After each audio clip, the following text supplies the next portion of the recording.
Hello everyone, final revision में आपका स्वागत है और मैं हूं यश। आज के लेक्चर में हम विश्व के प्रमुख जलवायु प्रदेशों की बात करेंगे और साथ ही भारत की जलवायु की भी बात करेंगे। और अगले टॉपिक में ही सॉइल या मृदा और भारत में पाई जाने वाली मृदाओं की बात करेंगे। तो चलिए लेक्चर स्टार्ट करते हैं। शुरुआत करते हैं विश्व के प्रमुख जलवायु प्रदेशों से। तो इसमें पहला है विषुवत रेखीय जलवायु प्रदेश। ये जो मैप में आपको सीधी रेखाओं से दिख रहा है ना, यही विषुवत रेखीय जलवायु प्रदेश है। इसे विश्व का फेफड़ा और शक्तिहीनता का प्रदेश भी कहा जाता है। विषुवत रेखीय जलवायु प्रदेश में तापमान सामान्यतः 20 से 25 डिग्री सेल्सियस और मैक्सिमम 30 डिग्री सेल्सियस तक होता है। यहाँ पर रोज दोपहर 2 बजे से 4 बजे तक संवहनीय वर्षा होती है और औसत वर्षा 200 सेंटीमीटर से भी अधिक होती है। तापमान ज्यादा और आर्द्रता भी अधिक होने के कारण यहाँ की रातें बेचैनी भरी होती हैं। यहाँ पर तापांतर नगण्य होता है और कोई ऋतु नहीं पाई जाती। यहाँ के वनों की बात करें तो वृक्ष बहुत ऊंचे होते हैं, लगभग 60 मीटर तक, और कठोर लकड़ियाँ पाई जाती हैं। इन वृक्षों की जड़ें छोटी, चौड़ी और सघन पत्तियों वाली होती हैं। इसमें मुख्यतः सैलवास वन, mahogany, ebony, rubber, rosewood, gutta percha आदि सदाबहार वन पाए जाते हैं। अब देखो, ये जो विषुवत रेखीय जलवायु प्रदेश है ना, ये सघन वन वाला क्षेत्र है, इसलिए इसका पर्यावरणीय महत्व बहुत अधिक हो जाता है। और वनों की अधिकता के कारण यहाँ पर परिवहन बहुत कम होता है, परिवहन के साधन उपलब्ध नहीं हो पाते, इसलिए इस क्षेत्र का आर्थिक महत्व तो बहुत कम है। इसीलिए इसे शक्तिहीनता का प्रदेश कहा जाता है। यहाँ ज़्यादातर जनजातियाँ निवास करती हैं, जैसे अफ्रीका के कांगो बेसिन में पिग्मी जनजाति, इंडोनेशिया और मलेशिया वाले क्षेत्र में सकाई और सेमांग जनजाति, तथा ऑस्ट्रेलिया के समीप न्यू गिनी वाले क्षेत्र में रेड हंटर जनजाति पाई जाती हैं। यह जलवायु प्रदेश हमें सामान्यतः 0 डिग्री अक्षांश से 10 डिग्री नॉर्थ और 10 डिग्री साउथ के मध्य पाया जाता है। ये था विषुवत रेखीय जलवायु प्रदेश। अब दूसरा आता है मानसूनी जलवायु प्रदेश। इसे AM से डिनोट किया जाता है। मानसूनी जलवायु प्रदेश विकास का प्रदेश कहलाता है। इसमें ही हमारा प्यारा भारत भी आता है। इस क्षेत्र का एवरेज टेम्परेचर 18 डिग्री सेल्सियस होता है, मिनिमम टेम्परेचर 10 डिग्री सेल्सियस और मैक्सिमम टेम्परेचर 35 डिग्री सेल्सियस तक पाया जाता है। यहाँ वर्षा 100 सेंटीमीटर से 200 सेंटीमीटर के मध्य होती है। यहाँ उष्णकटिबंधीय पर्णपाती वन पाए जाते हैं, जैसे सागौन, शीशम, साल, आम, जामुन आदि। यहाँ 6 महीने में ऋतु परिवर्तन भी होता है। इस प्रदेश के आर्थिक क्रियाकलापों की बात करें तो यहाँ धान, गन्ना, जूट आदि फसलों के लिए अनुकूल जलवायु होने के कारण यहाँ जनसंख्या अधिक होती है और पशुओं की भी अधिक मात्रा पाई जाती है, जिसमें बैल, गाय और भैंस प्रमुख होते हैं। यह विश्व की जनसंख्या और पशु जनसंख्या का लगभग 17% भाग कवर करता है। यहाँ व्यापार, धंधे, परिवहन और वाणिज्य तीव्र गति से विकास करते हैं। धान की अधिकता होने के कारण ही यहाँ जनसंख्या अधिक होती है, क्योंकि धान को अधिक पोषण आपूर्ति का साधन माना जाता है। अब मानसूनी जलवायु प्रदेश में ही विकास के चलते विभिन्न बंदरगाहों का भी निर्माण हुआ। जैसे ब्राजील के पूर्वी भाग में रेसिफे बंदरगाह चीनी और कपास का निर्यातक है। साल्वाडोर बंदरगाह भी कपास निर्यातक है और पूर्व में ब्राज़ील की राजधानी भी रह चुका है। इसके अलावा ब्राज़ील में ही कैंपोस बंदरगाह भी है। साथ ही पूर्वी अफ्रीका में सोमालिया में मोगादिशु, केन्या में मोम्बास और तंजानिया में दार उस सलाम बंदरगाह के रूप में विकसित शहर हैं। तो ये सारी बातें थी मानसूनी जलवायु प्रदेश के बारे में। अब आगे बात करते हैं उष्णकटिबंधीय शुष्क रेगिस्तानी जलवायु प्रदेश की। इसे BWH से दर्शाया जाता है। B का मतलब शुष्क जलवायु, H का मतलब हॉट और W का मतलब होल ईयर है। उष्णकटिबंधीय शुष्क रेगिस्तानी जलवायु प्रदेश में गर्मियों में एवरेज टेम्परेचर 30 डिग्री सेल्सियस, सर्दियों में एवरेज टेम्परेचर 10 डिग्री सेल्सियस होता है और वर्षा 10 से 20 सेंटीमीटर ही होती है। रेगिस्तानी जलवायु होने का कारण उपोष्णकटिबंधीय उच्च वायुदाब पेटी का हेडली शेल, विभिन्न पश्चिमी तटों में ठंडी जलधारा का होना और व्यापारिक पवनों का स्थल से चलने के कारण यहाँ वर्षा नहीं हो पाती। इसीलिए यह प्रदेश रेगिस्तानी है। लेकिन यहाँ प्राकृतिक गैस और पेट्रोलियम के पर्याप्त भंडार पाए जाते हैं। यहाँ की वनस्पति में जाइरोफाइट और जेरोफाइट होते हैं। साथ ही नीम, बबूल, नागफनी और खजूर आदि के पेड़ पाए जाते हैं। खजूर को मरुस्थल की रोटी भी कहा जाता है। इन क्षेत्रों में खानाबदोश आबादी या खानाबदोश जनजातियां निवास करती हैं, जैसे सहारा डेजर्ट में फुलानी जनजाति, साउथ अफ्रीका के कालाहारी डेजर्ट में बुस्मेल जनजाति, ऑस्ट्रेलिया में बिंदीबस जनजाति जो बूमरैंग का प्रयोग करते थे, और इराक में कुर्द जनजाति आदि पाई जाती हैं। अब इस प्रदेश में पाए जाने वाले विभिन्न रेगिस्तानों की बात कर लेते हैं। तो उत्तरी अमेरिका में Nevada desert, Utah desert, Arizona desert और सोमोरिन मरुस्थल पाया जाता है। कैलिफोर्निया के समीप ही मृत घाटी भी उपस्थित है। इसके बाद साउथ अफ्रीका में आटाकामा मरुस्थल चिली और पेरू के मध्य है, जहां तांबा और नाइट्रेट भरपूर मात्रा में होता है।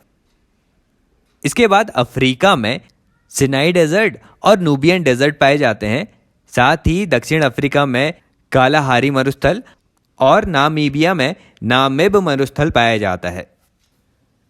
अब एशिया की बात करें तो यहाँ पर इजराइल में किजिल मरुस्थल, सीरिया के समीप सीरियन मरुस्थल, सऊदी अरब में अद-दहन, अन-नफद और रब अल खाली मरुस्थल पाए जाते हैं।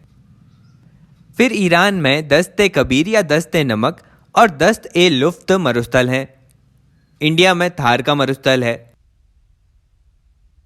अगला आता है ऑस्ट्रेलिया महाद्वीप। तो यहाँ आयरे झील के उत्तर में सिम्पसन मरुस्थल और स्टुअर्ट स्टोनी मरुस्थल हैं। वहीं दक्षिण में वृहद विक्टोरिया मरुस्थल उपस्थित है। फिर पश्चिमी ऑस्ट्रेलिया में उत्तर में तनामी और ग्रेट सैंडी मरुस्थल हैं और दक्षिण में गिब्सन और वृहद विक्टोरिया मरुस्थल है। तो ये सारे मरुस्थल उपस्थित हैं उष्णकटिबंधीय शुष्क रेगिस्तानी जलवायु में। अब अगला आता है भूमध्य सागरीय जलवायु प्रदेश, जिसे रूम सागरीय जलवायु प्रदेश भी कहा जाता है। इसमें कम तापांतर होता है। गर्मी में एवरेज टेम्परेचर 20 से 26 डिग्री सेल्सियस है और सर्दी का एवरेज टेम्परेचर 5 से 15 डिग्री सेल्सियस है। अब इतना कम तापमान होने का कारण यह है कि यह प्रदेश तटीय क्षेत्रों में है और मध्य अक्षांश मतलब 30 से 40 डिग्री अक्षांश के मध्य उपस्थित है। यहाँ औसत वार्षिक वर्षा 60 सेंटीमीटर होती है। वर्षा 40 सेंटीमीटर से 80 सेंटीमीटर के मध्य पाई जाती है।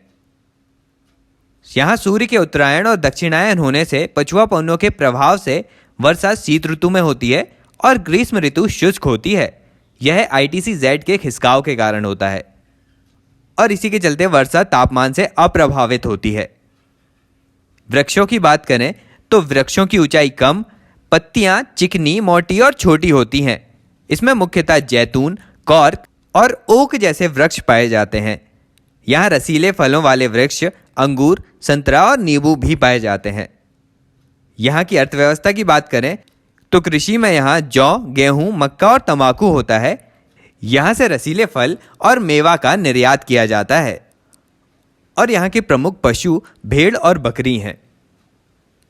अब एक ऐसा क्वेश्चन भी आता है कि भूमध्य सागर के आसपास कौन कौन से देश उपस्थित हैं, तो उनके नाम देख लीजिए।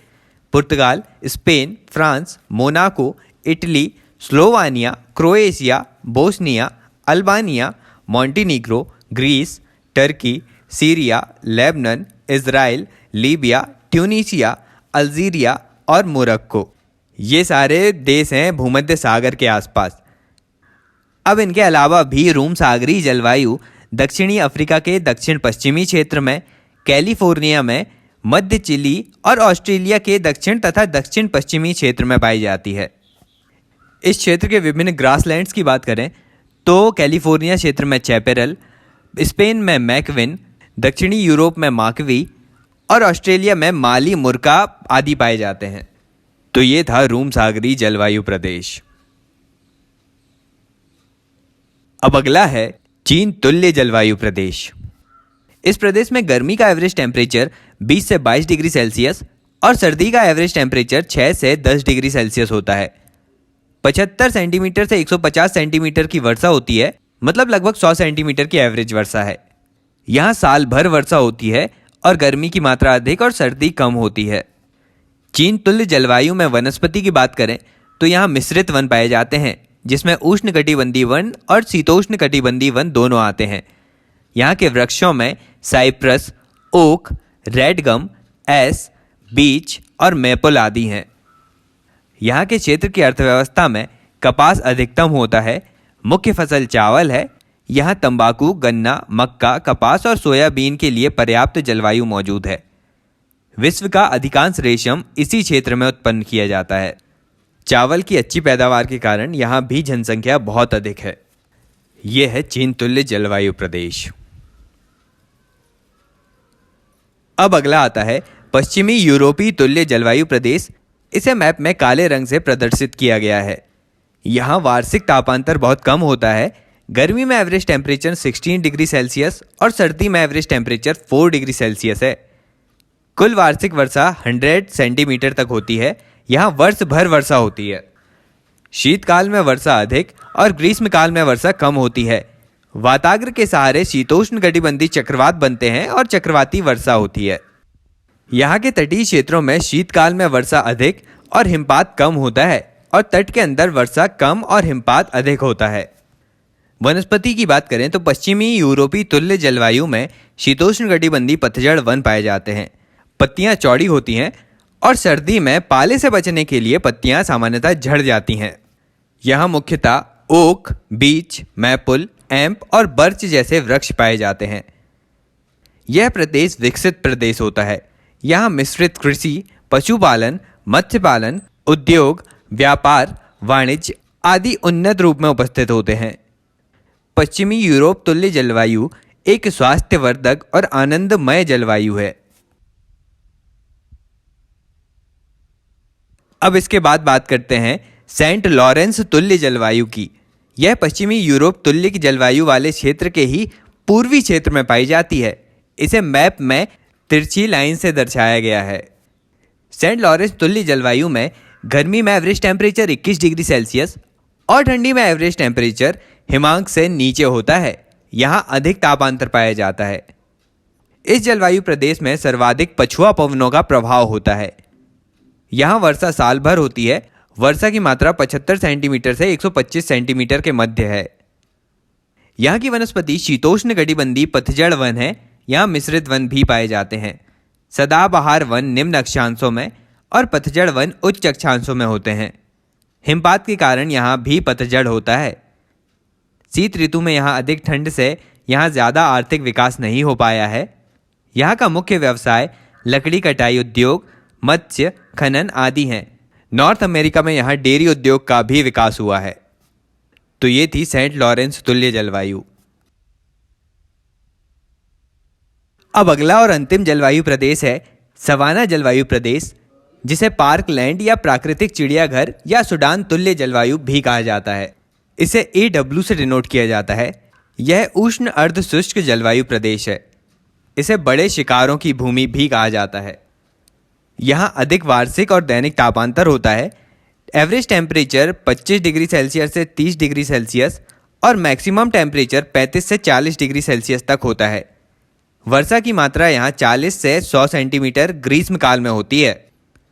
यहाँ बड़े बड़े घास के मैदान पाए जाते हैं और घास 10 फीट की ऊंचाई तक की होती है। इस जलवायु प्रदेश में दक्षिणी अमेरिका में लानोस और कैंपोस, अफ्रीका में माली, चाड, नाइजर, सूडान, इथोपिया और कीनिया वाले क्षेत्र में सवाना ग्रासलैंड्स और आगे तंजानिया, जाम्बिया, जिम्बाब्वे और अंगोला तक फैल जाते हैं। और इसी जलवायु प्रदेश में ऑस्ट्रेलिया के ग्रासलैंड्स भी आते हैं। सवाना जलवायु प्रदेश के आर्थिक क्रियाकलापों की यदि बात करें तो यहाँ मानव आखेटक और पशुपालक होता है। वृक्षों में अकेशिया से गोंद प्राप्त होता है। यहाँ पशुओं का व्यवसायीकरण नहीं होता, सिर्फ जीवन निर्वाह के लिए उनका उपयोग किया जाता है। इसे AW से दर्शाते हैं, जहाँ A फॉर उष्णकटिबंधीय और W फॉर विंटर ड्राई होता है। वर्षा सिर्फ ग्रीष्मकाल में ITC-Z के खिसकने और तापमान में अंतर आने के कारण होती है। ये सारी बातें थी सवाना जलवायु प्रदेश के बारे में।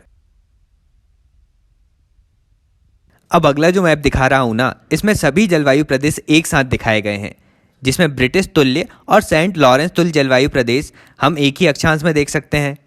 वहीं चीन तुल्य और भूमध्य सागरीय जलवायु प्रदेश एक ही अक्षांश में दिखेंगे और अलग अलग कलर से अलग अलग जलवायु प्रदेश दर्शाए गए हैं। एक बार वीडियो रोक कर इसे ज़रूर देख लीजिएगा ध्यान से। तो इसी पॉइंट पर हमने आज विश्व की सभी जलवायु प्रदेशों के बारे में डिटेल में बात कर ली।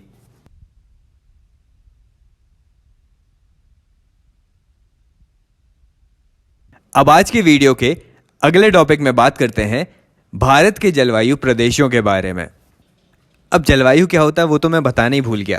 तो किसी क्षेत्र में लंबे समय तक जो मौसम की स्थिति होती है उसे उस स्थान की जलवायु कहा जाता है। भारत की जलवायु उष्णकटिबंधीय मानसूनी जलवायु है। अब भारत की जलवायु को मानसून के अलावा प्रभावित करने वाले दो प्रमुख कारण हैं। पहला, उत्तर में हिमालय पर्वत, इसकी उपस्थिति के कारण मध्य एशिया से आने वाली शीत हवाएं भारत में नहीं प्रवेश कर पाती। और दूसरा है दक्षिण में हिंद महासागर, इसकी उपस्थिति और भूमध्य रेखा की समीपता के कारण उष्णकटिबंधीय जलवायु अपने आदर्श रूप में पाई जाती हैं। अब मानसूनी पवनों के समय समय पर अपनी दिशा पूर्णतः बदल लेने के कारण भारत में 4 ऋतु चक्रवात पाए जाते हैं। पहला है शीत ऋतु 15 दिसंबर से 15 मार्च तक, दूसरा ग्रीष्म ऋतु 15 मार्च से 15 जून तक, तीसरा वर्षा ऋतु 16 जून से 15 सितंबर तक, और चौथा है शरद ऋतु 16 सितंबर से 14 दिसंबर तक। अब उत्तरी भारत में मैदानी भागों में शीत ऋतु में वर्षा पश्चिमी विक्षोभ या जेट स्ट्रीम के कारण होती है। राजस्थान में इसे मावठ कहा जाता है। आगे जाड़ों के दिनों में जनवरी फरवरी महीने में तमिलनाडु के तटों पर या कोरोमंडल तट पर वर्षा लौटते हुए मानसून या उत्तर पूर्वी मानसून के कारण होती है। ग्रीष्म ऋतु में असम और पश्चिम बंगाल राज्यों में तीव्र आर्द्र हवाएं चलने लगती हैं, जिनसे गरज के साथ वर्षा होती है। इन हवाओं को पूर्वी भारत में नॉर्वेस्टर और बंगाल में काल वैसाखी के नाम से जाना जाता है। कर्नाटक में इसे चेरी ब्लॉसम और कॉफ़ी वर्षा कहते हैं, क्योंकि यह कॉफ़ी की कृषि के लिए लाभदायक होती है। और यह आम की फसल के लिए भी लाभदायक होने के कारण भारत के केरल में इसे आम्र वर्षा या मैंगो सॉवर कहा जाता है, और यह वर्षा के आगमन को दर्शाता है। उत्तर पश्चिमी भारत में शुष्क भागों में ग्रीष्म ऋतु में चलने वाली गर्म और शुष्क हवाओं को लू कहते हैं। अब वर्षा ऋतु के कारण उत्तर पश्चिमी भारत और पाकिस्तान में उष्ण दाब का क्षेत्र बन जाता है, जिसे मानसून गर्त कहते हैं। अब इसी समय से ITC-Z उत्तर की ओर खिसकने लगती है, जिसके कारण विषुवत रेखीय पछुआ पवनें और दक्षिणी गोलार्ध की दक्षिण पूर्वी वाणिज्यिक पवन विषुवत रेखा को पार कर फेरेल के नियम का अनुसरण करते हुए भारत में प्रवाहित होने लगती हैं, जिसे दक्षिण पश्चिमी मानसून के नाम से जाना जाता है। भारत की अधिकांश वर्षा लगभग 80% इसी मानसून से होती है। अब भारत की प्रायद्वीपीय आकृति के कारण दक्षिणी पश्चिम मानसून 2 शाखाओं में विभाजित हो जाता है। पहला अरब सागर की शाखा और दूसरा है बंगाल की खाड़ी की शाखा। अरब सागर शाखा का मानसून सबसे पहले भारत के केरल राज्य में जून के प्रथम सप्ताह में आता है। यहाँ यह पश्चिमी घाट पर्वत से टकराकर केरल के तटों पर वर्षा करता है। इसे मानसून प्रस्फोट या मानसून बर्स्ट कहा जाता है। गारो खासी जयंती पहाड़ियों पर बंगाल की खाड़ी से आने वाली हवाएं दक्षिण पश्चिमी मानसून की शाखा अधिक वर्षा लाती है, जिसके कारण यहाँ स्थित मासिमराव विश्व का सर्वाधिक वर्षा वाला स्थान है। यहाँ लगभग 1141 सेंटीमीटर वर्षा होती है। अब आगे मानसून की अरब सागर की शाखा तुलनात्मक रूप से अधिक शक्तिशाली होती है। दक्षिण पश्चिमी मानसून द्वारा लाए गए आर्द्रता का 65% भाग अरब सागर से और 35% भाग बंगाल की खाड़ी से आता है। अरब सागरी मानसून की एक शाखा सिंध नदी के डेल्टा क्षेत्र से आगे बढ़कर राजस्थान के मरुस्थल से होती हुई सीधे हिमालय पर्वत से जा टकराती है और वहां धर्मशाला के निकट अधिक वर्षा कराती है। राजस्थान में इसके मार्ग में अवरोध ना होने के कारण वर्षा का अभाव होता है, क्योंकि अरावली पर्वतमाला इसके समांतर होती है। अब तमिलनाडु का पश्चिमी भाग पश्चिमी घाट के कारण वृष्टि छाया क्षेत्र में पड़ता है, जिसके कारण यहाँ कम वर्षा होती है। तमिलनाडु में शरदकालीन वर्षा उत्तर पूर्वी मानसून के कारण होती है। शरद ऋतु को मानसून प्रत्यावर्तन का काल या रिट्रीटिंग मानसून कहा जाता है। इस ऋतु में बंगाल की खाड़ी और अरब सागर में उष्णकटिबंधीय चक्रवातों की उत्पत्ति होती है। इन चक्रवातों से पूर्वी तटों के क्षेत्र में मुख्यतः आंध्र प्रदेश और उड़ीसा में तथा पश्चिमी तटीय क्षेत्र में जैसे गुजरात में काफ़ी क्षति पहुंचती है। प्रत्यावर्ती मानसून या मानसून निवर्तन से सर्वाधिक वर्षा तमिलनाडु में ही होती है। तो ये था वर्षा का वितरण। अब ये जो आपके सामने मैं मैप दे रहा हूँ, इसमें विभिन्न स्थानों पर इस वर्षा के वितरण के कारण और उनकी भौगोलिक स्थितियों के कारण अलग अलग जो जलवायु क्षेत्र उत्पन्न होते हैं उनके बारे में दिया गया है। मैप को ध्यान से देखिएगा। अब भारत में वर्षा के वितरण की तो बात हो गई, देख लेते हैं एल नीनो का इफेक्ट भारतीय मानसून पर कैसा होता है। तो एल नीनो एक जटिल मौसम तंत्र है जो हर 5 और 10 साल में प्रकट होता है। इसके कारण संसार के विभिन्न भागों में सूखा, बाढ़ और मौसम की चरम अवस्थाएं प्राप्त होती हैं। यह पूर्वी प्रशांत महासागर में पेरू के तट के निकट उष्ण समुद्री धारा के रूप में प्रकट होता है। एल नीनो के चलते भूमध्य रेखीय वायुमंडलीय परिसंचरण में विकृति उत्पन्न होती है। यह धारा पेरू तट के जल का तापमान 10 डिग्री सेल्सियस तक बढ़ा देती है। इससे समुद्री जल के वाष्पन में अनियमितता आती है और प्लवक की मात्रा भी कम होने लगती है, जिससे समुद्र में मछलियों की संख्या भी घटती है। भारत में मानसून की लंबी अवधि में पूर्वानुमान के लिए एल नीनो का उपयोग किया जाता है।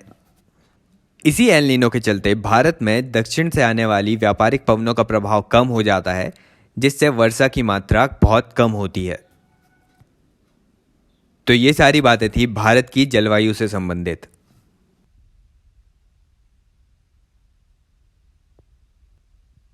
अब अगले टॉपिक में मिट्टी, सॉइल या मृदा के बारे में बात करते हैं। तो मृदा चट्टानों के टूटने से बनी एक पतली परत होती है जिसमें खनिज कण, जीव जंतु, सड़े गले अंश, जल तथा गैसों के मिश्रण पाए जाते हैं। ये धरातलीय असंगठित पदार्थ है। इसमें उपस्थित संगठनों की बात करें, इसमें सर्वाधिक खनिज पाए जाते हैं 40 to 45%, फिर ह्यूमस होता है 5 to 10%, जल की मात्रा 25% और वायु की मात्रा भी 25% पाई जाती है।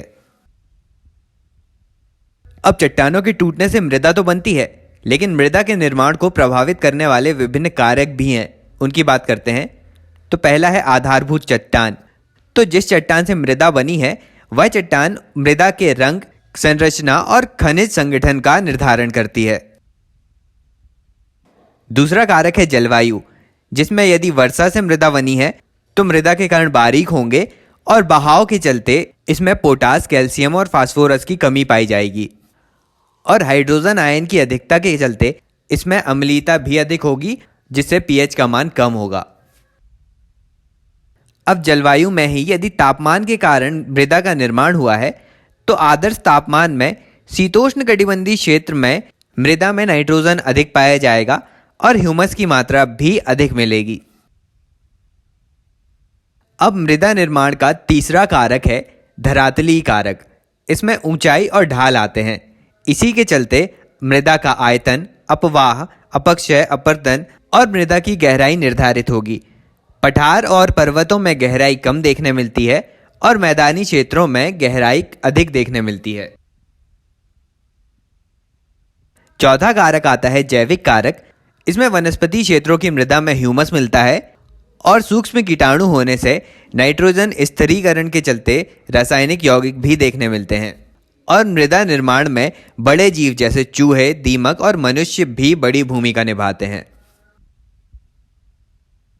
अब अगला कारक आता है समय या टाइम। इसमें मृदा परिच्छेदिका का विकास होता है, जिसके बारे में हम आगे पढ़ेंगे। अब आगे सॉइल या मृदा के गुण की बात करें तो इसके 3 गुण होते हैं: रंग, संगठन और संरचना। रंग की बात करें तो मृदा के रंग से मिट्टी के निर्माण की प्रक्रिया और उसकी संरचना का पता चलता है। दूसरा गुण है गठन, जिसमें कणों के आकार को देखा जाता है। 1 मिलीमीटर से अधिक के कण को कंकड़, 0.5 मिलीमीटर से 1 मिलीमीटर मध्य के आकार को बालू, 0.002 मिलीमीटर से 0.05 मिलीमीटर के मध्य सिल्ट और 0.002 मिलीमीटर से कम आकार के कणों वाली मृदा को क्ले कहा जाता है। अब मृदा का तीसरा गुण है संरचना। मृदा दानेदार, भुरभुरी और खाड़ी प्रकार की हो सकती है।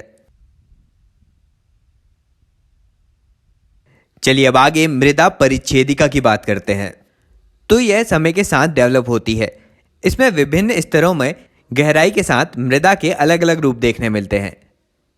सबसे ऊपरी संस्तर ओ संस्तर कहलाता है, जिसे लेयर ऑफ लूज लीफ कहते हैं। यह सबसे ऊपरी लेयर है जो विघटित पत्तियों से निर्मित होती है।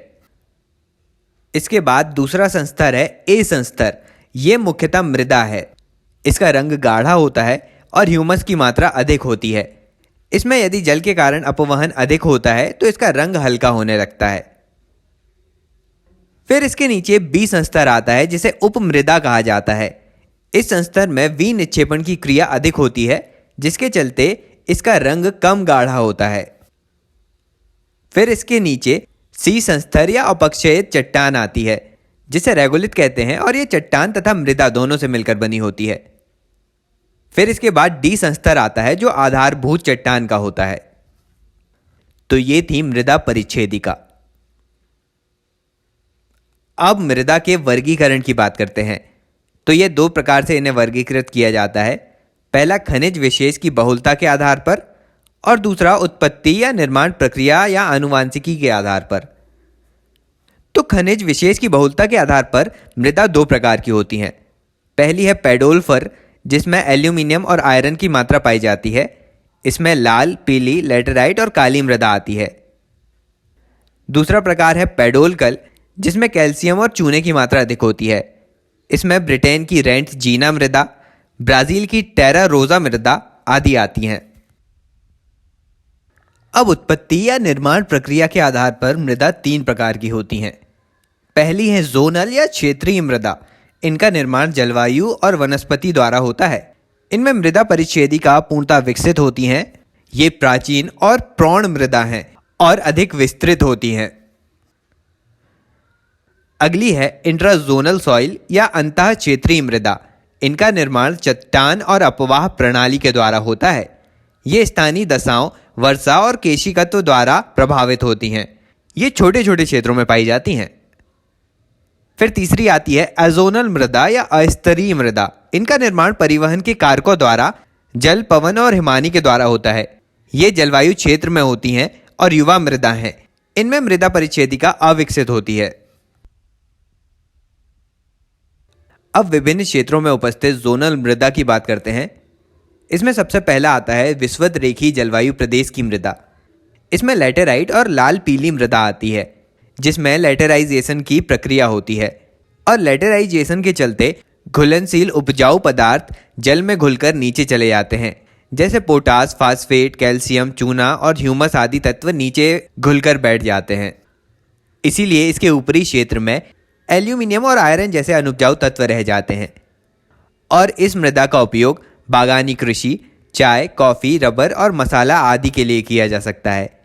ये अमेजन बेसिन, कांगो और दक्षिण पूर्वी एशिया में उपस्थित होती है।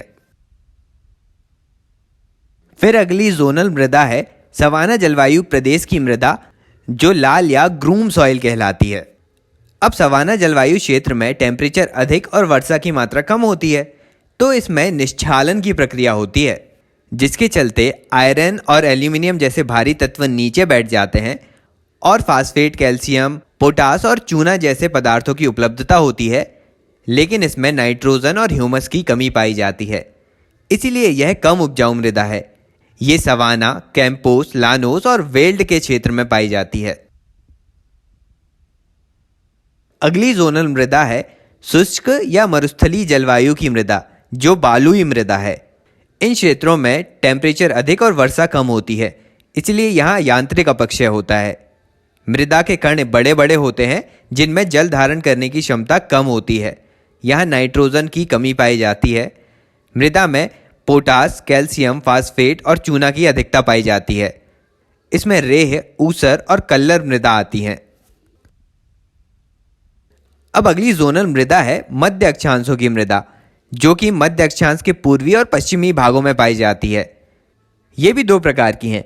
इसमें एक है ब्राउन या गर्म पोर्टजोन मृदा, जिसमें अघुलनशील तत्व पूर्णतः नीचे अधोगमित नहीं होते और आयरन और एल्यूमिनियम की मात्रा बनी रहती है।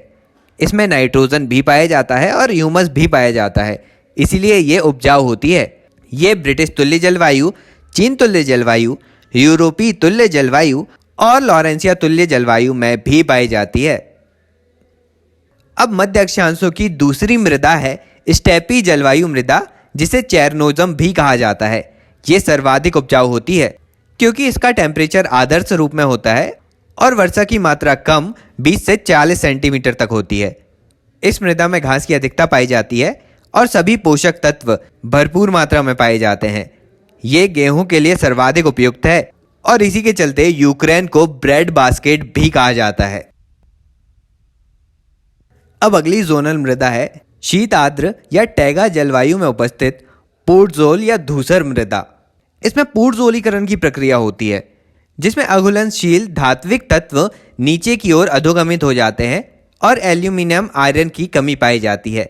इसमें चूना, फास्फेट, पोटास और सिलिका आदि की उपस्थिति के चलते इसका रंग धूसर होता है। इसमें नाइट्रोजन और ह्यूमस की कमी होती है। अब अगली जोनल मृदा है टुंड्रा प्रकार की जलवायु की मृदा। इसमें चट्टानी चूर्ण की अधिकता पाई जाती है। ये अल्प विकसित मृदा है। इसमें जैविक तत्व और महत्वपूर्ण खनिजों की कमी पाई जाती है। तो ये थी सारी 6 प्रकार की जोनल मृदाएं। अब आगे इंट्राजोनल मृदा या अंतः क्षेत्रीय मृदा की बात करते हैं। तो ये भी 3 प्रकार की हैं। पहली हाइड्रोमॉर्फिक, जिसमें दलदली या जल प्रवण क्षेत्र की मृदा आती है, जो पीट मृदा और बाग मृदा है। इनमें कार्बनिक तत्व अधिक पाए जाने के कारण इनका रंग काला होता है और अम्लीयता भी अधिक होती है। दूसरी मृदा है कैल्सीमॉर्फिक। इसमें कैल्शियम और चूना पत्थर की अधिकता पाई जाती है। ये पेडोल्फर मृदा है। ये चूना चट्टानी प्रदेशों में पाई जाती हैं।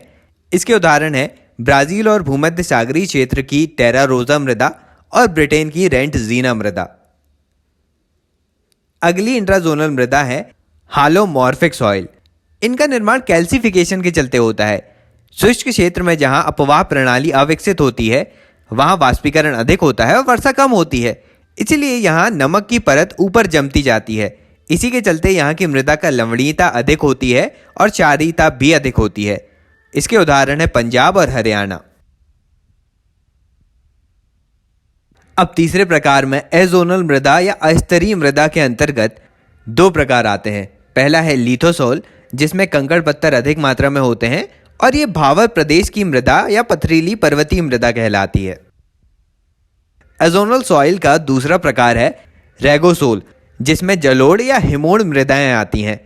हवा के द्वारा बनी मृदा को लोयस मृदा कहा जाता है और हिमानी द्वारा बनी मृदा को यूरोप में मिलन सॉइल कहते हैं। तो ये थी एजोनल मृदा। तो यहीं पर हमने विश्व की प्रमुख मृदाओं की बात कर ली।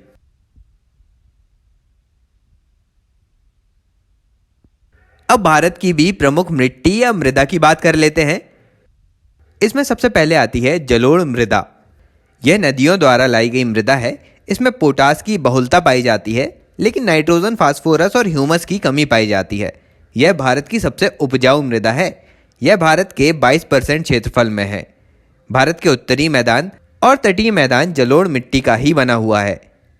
अब जलोढ़ मिट्टी के प्रकार की बात करें तो पुराने जलोढ़ मिट्टी को बांगर और नई जलोढ़ मिट्टी को खादर कहा जाता है। इसमें होता क्या है, जब पर्वतीय क्षेत्रों से नदियां बहकर आती हैं तो पर्वतपदीय क्षेत्रों में जहां से मैदानों की स्टार्टिंग होती है वहां पर बड़े बड़े गोलास्मों को इकट्ठा कर देती हैं, जिसे भावर प्रदेश कहा जाता है। और इस गोलास्म या बजरी क्षेत्र से आगे जब नदी फिर से निकलती है तो उसे जल भराव का क्षेत्र तराई क्षेत्र कहते हैं, जिसमें हाइड्रोमॉर्फिक सॉइल पाई जाती है। फिर जब नदियां आगे बढ़ती हैं तो अपने किनारे के क्षेत्रों में मृदा का जमाव करते जाती हैं और इसमें पुराने हो चुके जमाव को बांगर और नवीन जमाव को खादर कहा जाता है। आगे जलोढ़ मिट्टी की उर्वरता अधिक होने से इसमें धान, गेहूं, मक्का, तिलहन, दलहन और आलू आदि फसलें उगाई जाती हैं। इसके बाद भारत की दूसरी मृदा है काली मृदा। ये बेसाल्ट चट्टानों के टूटने फूटने से बनती हैं। इसमें आयरन, चूना, एल्यूमिनियम और मैग्नीशियम की बहुलता होती है। इसका काला रंग टिटेनिफेरस मैग्नेटाइट के कारण और जीवाश्म की उपस्थिति के कारण होता है। इस मिट्टी को रेगुर मिट्टी के नाम से भी जाना जाता है। कपास की खेती के लिए यह सर्वाधिक उपजाऊ है। इसमें गेहूं, ज्वार, बाजरा आदि को भी उगाया जा सकता है। ये संपूर्ण दक्कन के पठारी क्षेत्रों में अधिकतर पाई जाती है। अगली मृदा है लाल मिट्टी। इसका निर्माण जलवायु परिवर्तनों के परिणाम स्वरूप रवेदार और कार्यांतरित शैलों के विघटन और वियोजन से होता है। इस मिट्टी में सिलिका और आयरन की बहुलता पाई जाती है। रेड सॉइल का लाल रंग आयरन ऑक्साइड की उपस्थिति के कारण होता है, लेकिन जल योजित रूप में यह पीली दिखाई देने लगती है। ये मृदा अम्लीय प्रकृति की है। इसमें नाइट्रोजन, फास्फोरस और ह्यूमस की कमी होती है। यह मिट्टी प्रायः उर्वरता विहीन होती है और बंजर भूमि के रूप में मिलती है। इसमें गेहूं, दालें और मोटे अनाज की कृषि की जाती है। ये अधिकतर मध्य और पूर्वी भारत के क्षेत्रों में होती है। अगली मृदा है लैटेराइट मृदा। इसका निर्माण मानसूनी जलवायु की आर्द्रता और शुष्कता के क्रमिक परिवर्तन के परिणाम स्वरूप उत्पन्न विशिष्ट परिस्थितियों के कारण होता है। इसमें आयरन और सिलिका की बहुलता पाई जाती है। शैलों के टूटने फूटने से निर्मित होने की वजह से इस मिट्टी को गहरी लाल लैटेराइट, सफ़ेद लैटेराइट और भूमिगत जलवायु लैटेराइट के रूप में वर्गीकृत किया जाता है। इनमें गहरी लाल लैटेराइट में लौह ऑक्साइड और पोटास की बहुलता होती है। इसकी उर्वरता कम होती है, लेकिन निचले भाग में कुछ खेती की जाती है। सफ़ेद लैटेराइट की उर्वरता सबसे कम होती है और केओलिन के कारण इसका रंग सफ़ेद होता है। भूमिगत जलवायवी लैटेराइट काफ़ी उपजाऊ होती है, क्योंकि वर्षा काल में लौह ऑक्साइड जल के साथ घुलकर नीचे चले जाते हैं। फिर लैटेराइट मिट्टी चाय, इलायची, काजू आदि की खेती के लिए सर्वाधिक उपयुक्त है। तो ये सारी बातें थी भारत की सॉइल के बारे में। अब देश में मृदा अपरदन और उसके दुष्परिणामों पर नियंत्रण के लिए 1953 में केंद्रीय मृदा संरक्षण बोर्ड का गठन किया गया। मरुस्थल की समस्या के अध्ययन के लिए जोधपुर में central arid zone research institute काजरी की स्थापना की गई। तो यहीं पर हमने मृदा से संबंधित भी सारे तथ्य कवर कर लिए। तो आज के लेक्चर के सारे टॉपिक कंप्लीट हो गए। अब अगले लेक्चर में मिलेंगे और बात करेंगे पृथ्वी की आंतरिक संरचना के बारे में। तो यदि लेक्चर पसंद आया तो लाइक कर दीजिए। चैनल पर पहली बार आ रहे हो तो चैनल सब्सक्राइब ज़रूर कर लो, क्योंकि हम जियोग्राफी पूरी कवर करेंगे यहाँ। तो ठीक है, अभी के लिए चलता हूँ। मिलते हैं अगले वीडियो में एक नए टॉपिक के साथ। Thank you so much for listening.